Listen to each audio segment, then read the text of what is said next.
Hello, welcome back to the channel. It's me, Emmy the Cat Lady, and you join me here in Far Harbour.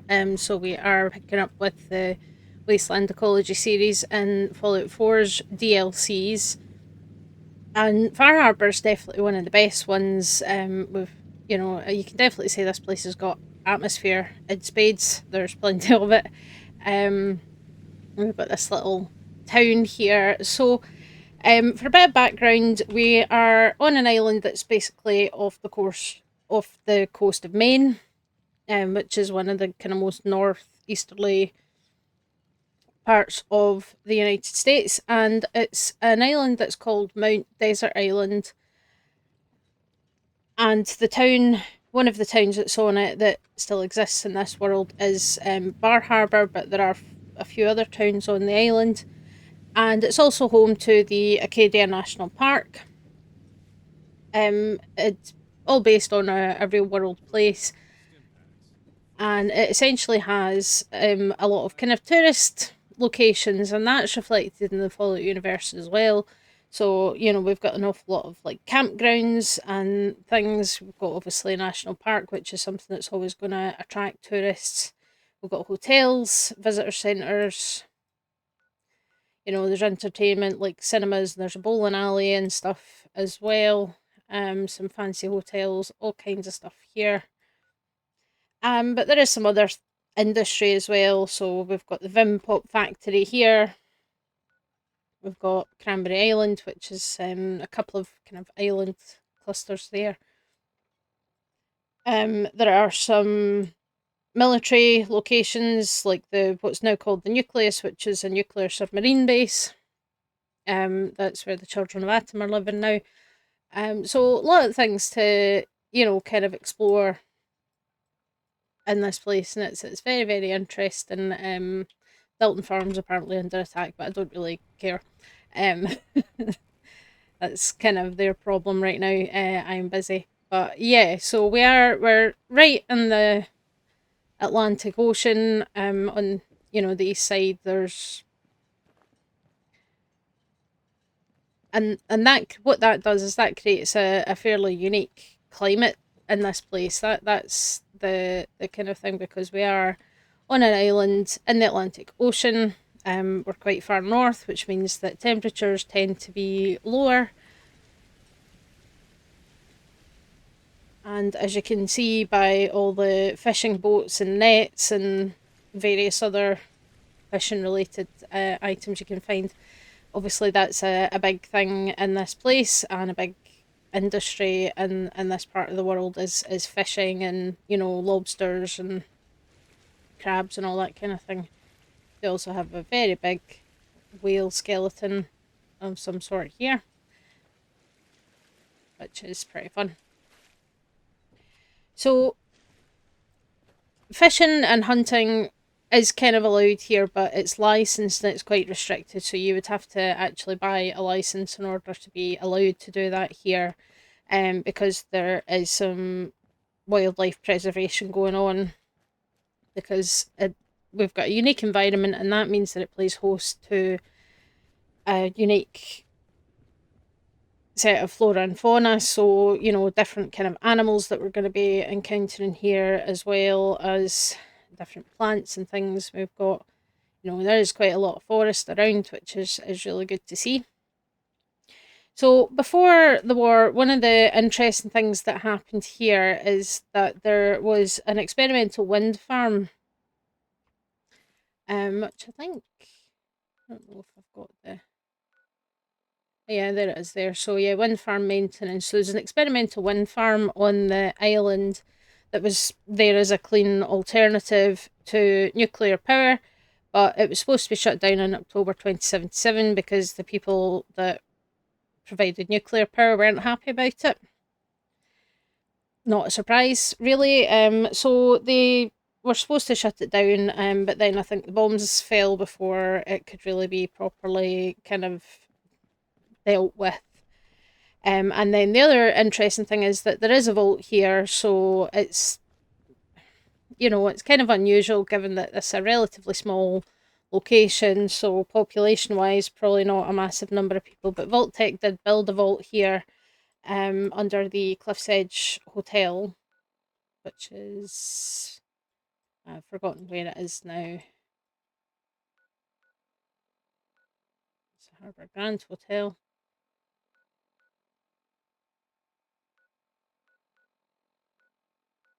There it is. Actually, I'm right next to it. Yeah, the Cliff's Edge Hotel. I'm like, I don't know where it is. I'm standing right next to it. Great. But yeah, the Cliff's Edge Hotel, and that vault is Vault 118, which was basically run by a bunch of wealthy people, and there was a whole story about embezzling and a lot of shenanigans that happened there. And they all decided to turn themselves into robo-brains because why not? Um, so, it's, yeah, a very, very interesting location, and there's a lot of interesting things to find. So, talking about what happened post war, obviously, the bombs fell in October 2077, and that's when everything kind of went wrong.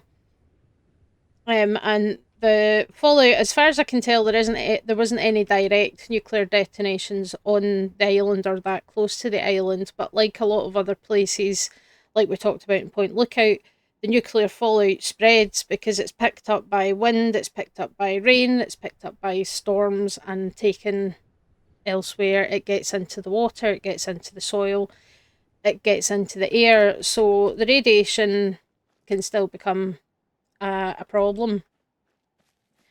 And that's basically what happened here. And obviously, this part of the world that we're in is a temperate location. Quite heavy rainfall, full seasonality, where winters get cold with snow and ice, while summers can be warm and humid. And what's happened here is essentially we've got this really thick radioactive fog that is causing problems, and that blankets the whole island, and it does vary in its intensity. We know from talking to the locals that it has, shifted. There have been times in the past where it's been really thick, and then there's been times where it's kind of backed off a bit, and they've been able to kind of live more freely across the island. And you can actually see, I've just got the glow of the fog condenser. So that's one of the things that Dima, who leads the little family of like the little synth refuge, he created these machines, fog condensers, and what that does is it kind of obviously takes in all the fog, and it creates an area that's relatively free of the fog and the radiation, which makes it a bit more habitable for the humans. You can also collect the condensed fog and use it for things, which is nice. So that's something that has become a bit of a problem, and it does mean that it's had a major impact on the land. It's had a major impact on the plants and the living things that call this place home. And when you get into the plot of the DLC, obviously we've got three major factions that are kind of at odds with each other. We've got the Far Harbour residents, the Islanders, and they're a tough and proud people, and they're too stubborn to let themselves die out, even when the Islanders trying to kill them in many, many different ways. But, they are quite proud, and they're tough enough to make it. They're certainly not going to take anything lying down. That's, the way they tend to work, which is definitely something I can respect. And then we've got Acadia, which is the synth refuge, so led by Dima, who was a prototype, a bit like Nick Valentine. And he's basically created this place for synths who are fleeing the Institute to go and to be safe and to hide from the Institute, which on the whole seems to be quite successful. And it's kind of an interesting one because it's very different from what what the railroad are doing with synths that escape, wiping their memories and then having them try and basically live as people, which doesn't always go well.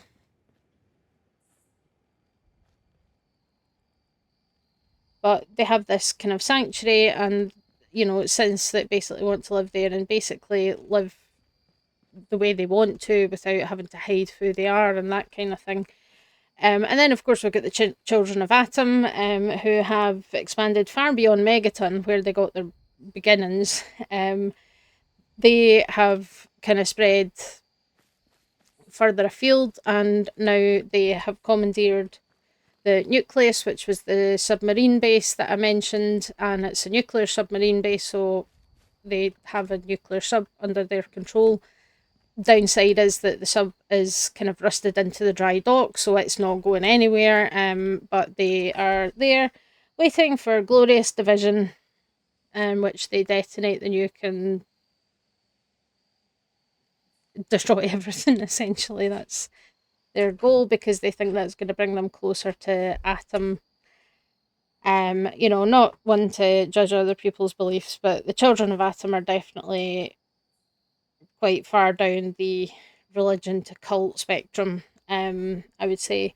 But they are at odds with each other, and that sets up the plot of the add on, where you have to kind of decide who wins and who loses in that situation. But the wildlife and the conditions on the island do make life very challenging for people, because you're dealing with this. I mean, you can see it in the air, it's visible. Radiation is an invisible killer in that sense, but because the fog is so thick, you can literally see it. Here it's quite pervasive, and it has had quite an impact on a lot of the creatures that we are going to come across in this DLC.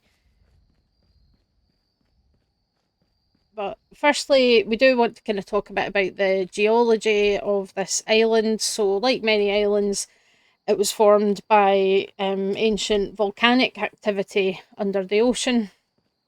So, that combined with granitic intrusions and glacial carving, so glaciers, essentially like a fire and ice is how it's described. So, we've got this underground, the magma, the volcano, combined with ice on the surface, and that is creating this land that kind of grows up out of the ocean, essentially. And that is what created the main island, as well as the surrounding structures, like the Cranberry Islands, which we saw kind of in the south. They're worth a visit as well, by the way. If you haven't explored the Cranberry Islands here, they're definitely worth a visit. There's a lot of interesting stuff to find there.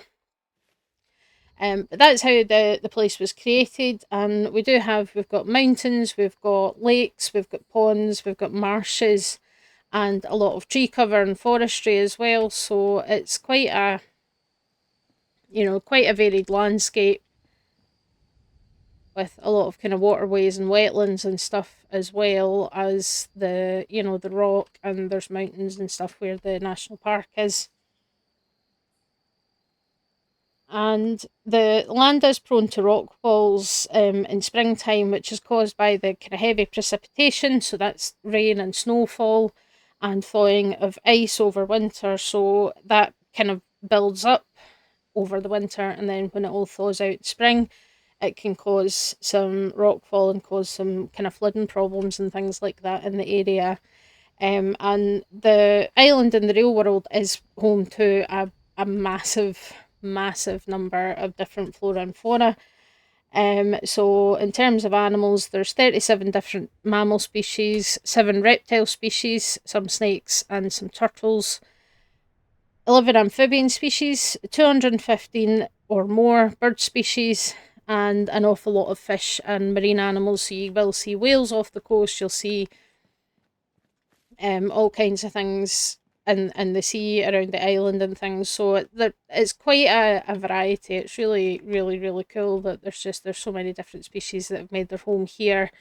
Amphibians tend to like wetlands and things, so that's not a surprise. It's a bit cold for a lot of reptile species, but some of them have clearly adapted to the climate here, and they make themselves at home here. So it's, yeah, quite a range, and that is going to give us, when we get to the food chain, it's going to give us quite a lot to talk about, because we've got some species here that are basically unique, at least if we ignore the fact that Fallout 76 exists. Because they did take a lot of the enemies from this and added them into that game, which I don't think, it's not a criticism, just that, before that they were kind of unique, because it's like, oh, well, we're in a different place, we're on an island, and the climate's different and the weather's different, and that's leading us to different things like Shipbreaker. Clearly haven't done that yet on this save file. Shipbreaker is a big bad fog crawler that has earned its nickname, that you're asked to find, and you can track it with a radio signal, which is quite fun. But we'll be getting to them when we talk about the food chain. And post-war, as I said, we had quite a variety of species pre-war, and kind of extrapolating that from how things are in the real world. And post-war, that's the same thing that we do. We've got some different and unique species here, as well as some old friends like the mirelurks and the super mutants, as you saw, are hanging around as well.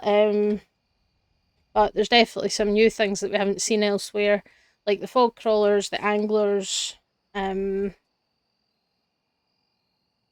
the gulpers as well. So, yeah, very, very interesting. We are going to cover water today because, again, I've kind of covered it in a lot of detail in the other videos.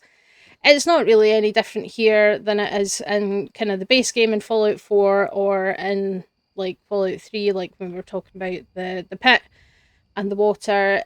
We've got a lot of seawater, which obviously in real life you wouldn't drink seawater because that will make you more dehydrated. So we don't do that. And you would have to kind of boil it off and purify it in order to be able to drink it. Yeah. So we've got the sea, and then there's inland, there's ponds, and there's rivers and lakes and stuff, which we can kind of see. That's the nucleus, but they can get access to the ocean through this inlet here. There's harbours all around, so plenty of water. Not all of it's safe to drink, but all of it is irradiated, so bear that in mind unless you install water purifiers, which you should be doing if you're spending time here. There's a few settlements that you can build at, so there's no reason not to be installing water purifiers, but we do have a lot of sea life as well. Who are you talking to, sir?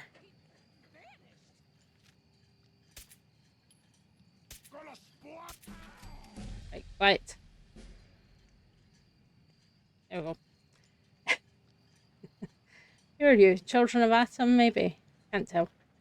Yeah, so we've got the seawater, we've got the fresh water, and there's the bogs and things, the wetland area, but it's all irradiated, which obviously isn't particularly healthy.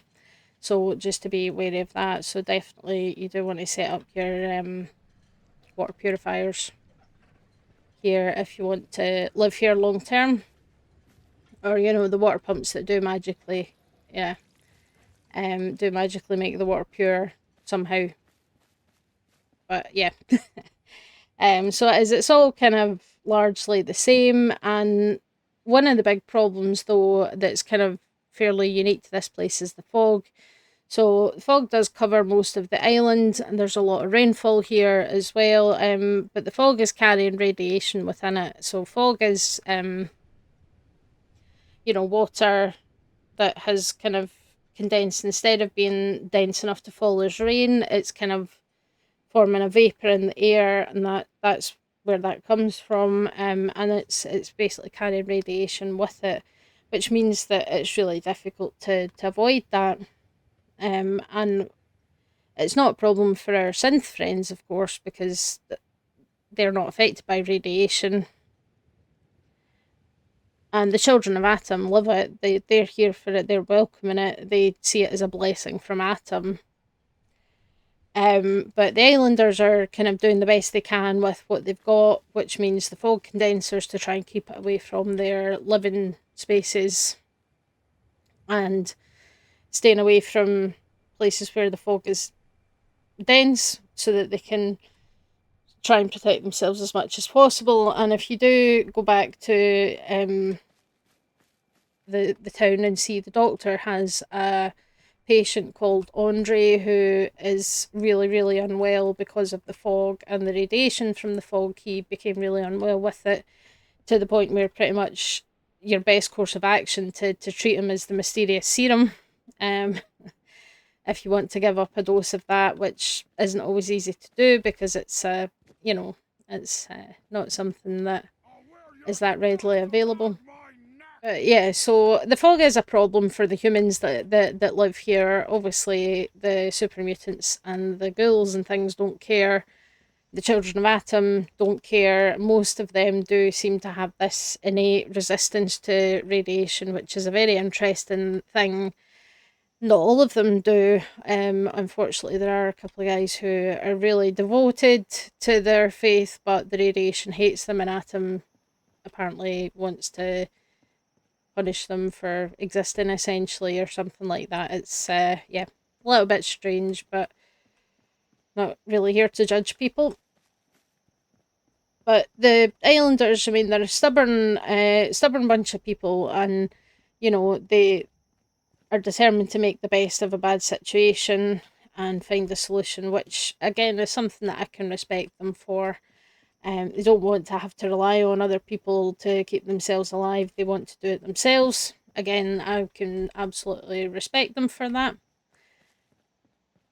And they do have the tenacity, I think, to pull it off with a little bit of help. But yeah, the landscape here is just fascinating. It's really really good, and I think the fog is just so spooky and eerie. Even during the daytime, you can see we've got some very interesting effects now that the sun's kind of rising there. But yeah, and again, it's the fact that they brought these add-ons in where you're going to a completely different location. You've got a new environment to explore where there's unique changes, unique challenges, unique species to discover, all that kind of stuff. And that's really, if you're going to pay money for extra content for a game, then you want to feel like you're getting the value for it. And I definitely think with Far Harbor especially, it's definitely worth your time. It's really some of the best storytelling. There's some funny moments. But it's really, really quite a fascinating plot line as well. Difficult decisions to make on whose side you want to take in the conflict and how you want to handle that. Um, and I just think that's really, really interesting. And we've got some sad looking seagulls. I do feel kind of sorry for them, which is something that I never thought I would say in my life. The seagulls are a bit of a menace usually, but these ones just look so miserable. Um, just feel a wee bit sorry for them, I think. But yeah,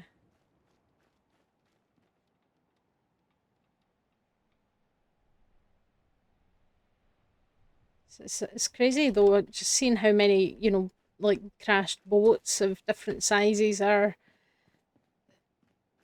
right along the entire coastline of this island. There's just boats everywhere that have crashed. It's really.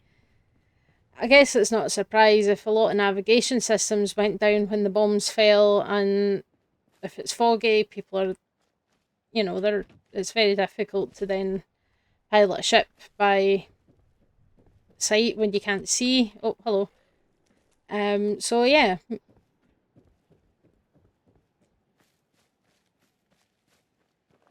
do have some girlfriends here, which I think the automatic subtitles is probably going to list that as girlfriends, but it's girlfriends. Yeah, it's a great environment. I mean, the fog is so spooky. It really gives the place an awful lot of atmosphere. It makes it feel more dangerous as well, I think. Um, because it's harder to see the threats when you can't see far in front of your face and you hear voices in the dark and you think,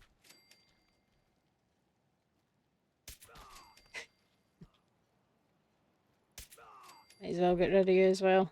Oh, wait, who's left?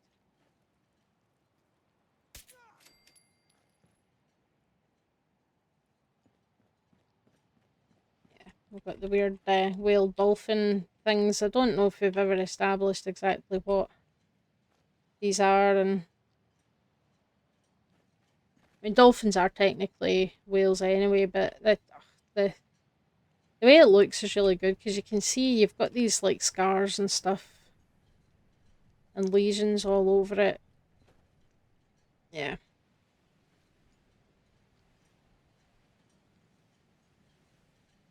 So they've done a good job on the environment here, and I think it does give this place a different feel to the Commonwealth. The Commonwealth's a bit more colourful, it's a bit more bold and bright.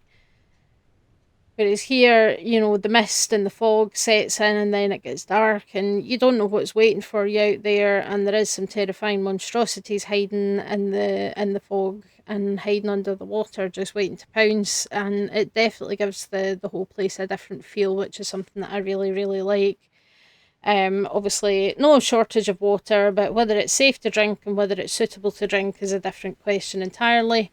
As I've said in previous episodes, we don't generally recommend drinking seawater because it's too high in salt and that's really bad for you and will make you more dehydrated. So you would have to distill it off, essentially boil it and condense the water.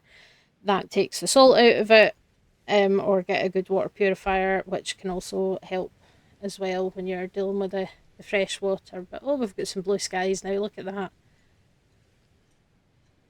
I say for a game that's now as old as it is, that looks pretty much like I've seen real skies that look like that. It's really, really good, and I do love the way they've set this place up. You know, we've got the shipwrecks and they've got boats, you know, fishing boats and all sorts that are just kind of broken on the rocks, and then there's the big whale skeletons that are everywhere, and yeah, they've done a great job of it, and I think it does look pretty good. So next week we are going to get into the food chain. It's getting its own video for Far Harbour because there's a lot of new things to talk about. You know, we've got some of the usual suspects from the Commonwealth: Deathclaws, Mirelurks, Yalgwai, the Bradstags, ghouls, super mutants are here. But there are quite a few unique ones as well, which do shift the balance in terms of strength and power and who eats what in this environment. So that's going to be next week. So hopefully you guys enjoyed that. As always, love to hear your thoughts in the comments. You know, I've had a bit of an influx of new subscribers recently, which has been awesome to see. So thank you guys for joining me on this journey, and stay tuned for more, and I'll catch you guys next time. Bye.